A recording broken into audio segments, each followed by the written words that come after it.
Let's be clear about what's going on here, Madam Chair. I think it's it's crystal clear, frankly.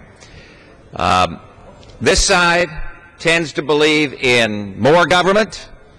This side tends to believe in less government. This side tends to believe in more control. This side tends to believe in less control. This side tends to believe in more spending. This side tends to believe in less spending. This side tends to believe in more regulation and more oppression. This side tends to believe in less regulation and less oppression. This side believes in big government solutions. We believe in people. It's pretty simple. And if you believed in big government solutions, you got to ask the question, how's it going? And the fact of the matter is not going real well. Another 410,000 new individuals applying for unemployment today. This is a chart here, Madam Chair, that shows back before the big government folks got in charge, the amount of spending at the federal level. Down here in 2006, about $2.6 trillion. Here's where we are now, Madam Chair, way over on the other side. That's what big government does for you. It spends money that you don't have. Deficits, annual deficits, 1.4, 1.4, and $1.6 trillion in the last 3 fiscal years. So it's big government, government picking winners and losers, and that's where we are right now. Well, how's it going?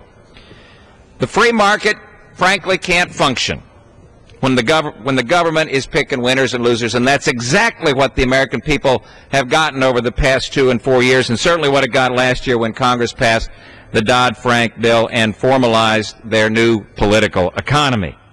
Now, the administration's Bureau of Consumer Financial Protection, what we're talking about right here, right now, charges bureaucrats to produce more red tape, regulations, none of which truly help the consumer. Now, they make for bigger government, that's right.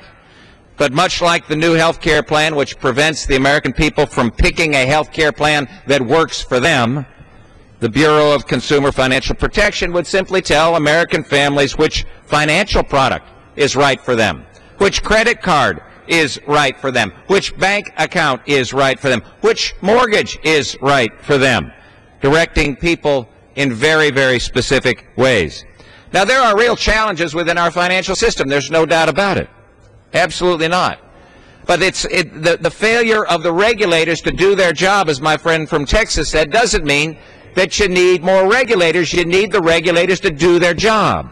And that's not what the CFPB does. The CFPB has been given authority to write the rules, to enforce the rules, to conduct examinations, to approve disclosures, and on and on and on and on. Is there anything that this federal agency is not allowed to do? Now, the underlying bill appropriately limits the use of the funds to carry out and implement the CFPB.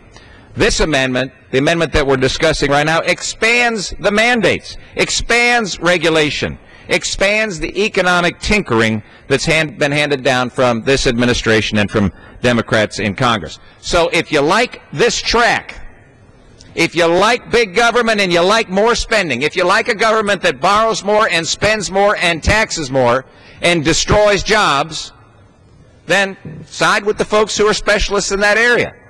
If, however, you believe that we ought to spend less at the federal level, that we ought to spend within our means, that we ought to work as diligently as we can to create jobs, and that we ought to allow more freedom for more Americans, more choices for more Americans, then I would suggest and recommend that you vote down this amendment and support the underlying bill. And I yield back. Gentleman from Georgia yields back the balance of